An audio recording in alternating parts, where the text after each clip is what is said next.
अकोला शहरातील तारफेल परिसरात कौटुंबिक वादातून झालेल्या तरुणाच्या खून प्रकरणी स्थानिक गुन्हे शाखेनं मोठं यश मिळवलंय।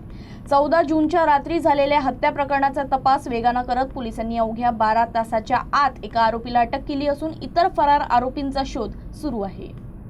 घटनेनंतर पोलीस अधीक्षक अर्जित चांडक यांच्या मार्गदर्शनाखाली विशेष पथके तयार करण्यात आली।